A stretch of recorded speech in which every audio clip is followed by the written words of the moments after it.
To ಶ್ವೇತಾರಾಮ್ vlog ಅಂತ ಹೇಳ್ತಾ ಇವತ್ತಲ್ಲಿ chicken pakoda ಮಾಡೋಣ ಅಂತ ಅಂದ್ಕೊಂಡಿದ್ದೀನಿ. ತುಂಬಾ ರುಚಿಯಾಗಿರುತ್ತೆ. ಬನ್ನಿ ತೋರಿಸ್ತೀನಿ ಯಾವ ರೀತಿ ಮಾಡೋದು ಅಂತ. ಅದಕ್ಕಿಂತ ಮುಂಚೆ ನನ್ನ ಚಾನಲ್ ಯಾರ್ಯಾರು ಸಬ್ಸ್ಕ್ರೈಬ್ ಮಾಡಿಲ್ಲ ಪ್ಲೀಸ್ ಸಬ್ಸ್ಕ್ರೈಬ್ ಮಾಡಿ ಅಂತ ಹೇಳ್ತಾ ಬನ್ನಿ ವಿಡಿಯೋ ಕೂಡ ಸ್ಟಾರ್ಟ್ ಮಾಡ್ತೀನಿ. ನಾನೀಗ ಅರ್ಧ ಕೆಜಿ ಚಿಕನ್ನ ಕಟ್ ಮಾಡಿಸಿ ತೊಳೆದು ಇಟ್ಕೊಂಡಿದ್ದೀನಿ ನೋಡಿ. ಹಾಗೆ ನಾನು ಹಸಿಮೆಣಸಿಕಾಯಿ, ಶುಂಠಿ, ಬೆಳ್ಳುಳ್ಳಿ ಮೂರನ್ನು ಕುಟ್ಟಿ ಹಾಕೋತಾ ಇದ್ದೀನಿ. ಗ್ರೈಂಡ್ ಮಾಡಿಲ್ಲ, ಹಾಗೆ ಕುಟ್ಟಿ ಹಾಕೋತಾ ಇದ್ದೀನಿ. ತುಂಬಾ ಟೇಸ್ಟಿಯಾಗಿರುತ್ತೆ ಹೀಗೆ ಹಾಕೋದ್ರಿಂದ. ಹಾಗೆ ನಾನು 1.5 ಸ್ಪೂನಷ್ಟು ಪೆಪ್ಪರ್ ಪೌಡರ್ನ ಕೂಡ ಹಾಕೋತಾ ಇದ್ದೀನಿ. ಸ್ವಲ್ಪ ಖಾರ ಇದ್ದರೆ ಚೆನ್ನಾಗಿರುತ್ತೆ ಅಂತ ಹೇಳ್ಬಿಟ್ಟು ಹಾಕೋತಾ ಇದ್ದೀನಿ. ನೀವು ಖಾರ ತಿನ್ನಲ್ಲ ಅಂದರೆ ಸ್ವಲ್ಪ ಸ್ಕಿಪ್ ಮಾಡಿ ಹಾಕ್ಕೋಬಹುದು. ಹಾಗೆ ಅರ್ಧ ನಿಂಬೆ ರಸನ ಹಾಕೋತಾ ಇದ್ದೀನಿ. ನಿಂಬೆ ರಸ ಹಾಕೋದ್ರಿಂದ ತುಂಬಾ ಟೇಸ್ಟಿಯಾಗಿರುತ್ತೆ.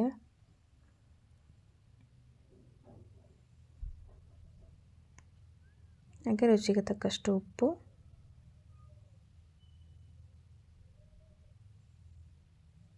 ಹಾಗೆ ಚಿಕನ್ ಮಸಾಲ ಕೂಡ ಹಾಕೋತಾ ಇದ್ದೀನಿ. 1.5 ಸ್ಪೂನಷ್ಟು ಚಿಕನ್ ಮಸಾಲ ಹಾಕ್ಕೊಂಡು ನೀಟಾಗಿ ಮಿಕ್ಸ್ ಮಾಡ್ಕೋಬೇಕು. ಚಿಕನ್ಗೆ ಮಸಾಲೆ ಎಲ್ಲ ನೀಟಾಗಿ ಇಟ್ಕೊಳ್ಳೋ ಥರ ನೀಟಾಗಿ ಕಲಿಸ್ಕೊಳ್ಬೇಕು.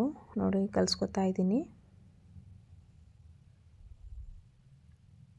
ಕಲಿಸ್ಬಿಟ್ಟು ಒಂದು 10 ನಿಮಿಷ ಹಾಗೆ ಇಡಬೇಕು.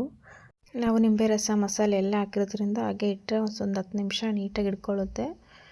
ತುಂಬಾ ರುಚಿಯಾಗಿ ಬರುತ್ತೆ. ಆಗ ನಾನು ಎಣ್ಣೆ ಕೂಡ ಕಾಯಕ್ಕೆ ಇಟ್ಬಿಟ್ಟು ಮತ್ತೆ 10 ನಿಮಿಷ ಆದಮೇಲೆ ಮತ್ತೆ ಇದನ್ನು ರೆಡಿ ಮಾಡ್ಕೋತಾ ಇದ್ದೀನಿ. ನೋಡಿ ನಾನೊಂದು 3 ಸ್ಪೂನಷ್ಟು ಕಡಲೆ ಹಿಟ್ಟನ್ನ ಹಾಕೋತಾ ಇದ್ದೀನಿ.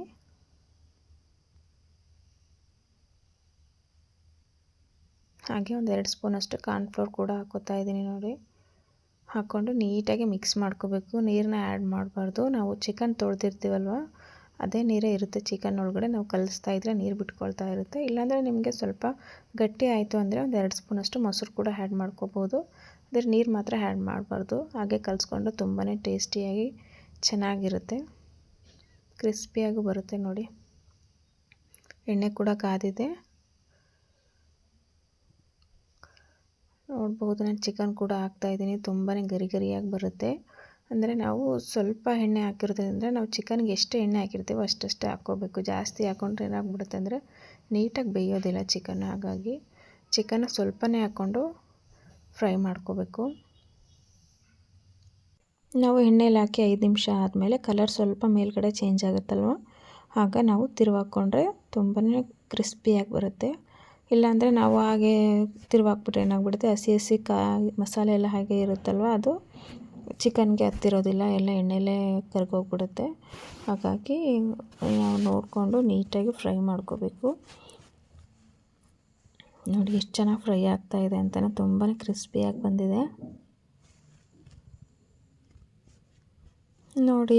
ಎಷ್ಟು ಚೆನ್ನಾಗಿ ರೆಡಿಯಾಗಿದೆ ಅಂತ. ಚಿಕನ್ ಪಕೋಡ ತುಂಬಾ ಟೇಸ್ಟಿಯಾಗಿರುತ್ತೆ. ನೀವು ಈರುಳ್ಳಿ ಪಕೋಡ ಮಾಡಿಕೊಂಡು ಬೇಜಾರಾಗಿದ್ದರೆ ಈ ಥರ ಒಮ್ಮೆ ಚಿಕನ್ ಪಕೋಡ ಮಾಡ್ಕೊಳ್ತೀನಿ. ತುಂಬಾ ಟೇಸ್ಟಿಯಾಗಿ ರುಚಿಯಾಗಿರುತ್ತೆ ಅಂತ ಹೇಳ್ತಾ ಇವತ್ತಿನ ಈ ವ್ಲಾಗ್ನ ಇಲ್ಲಿಗೆ ಮುಗಿಸ್ತಾ ಇದ್ದೀನಿ. ನನ್ನ ಚಾನಲ್ ಯಾರ್ಯಾರು ಸಬ್ಸ್ಕ್ರೈಬ್ ಮಾಡದೆ ನೋಡ್ತಾ ಇದ್ದೀರೋ ಪ್ಲೀಸ್ ಸಬ್ಸ್ಕ್ರೈಬ್ ಮಾಡಿ, ಒಂದು ಲೈಕ್ ಮಾಡಿ. Thank you.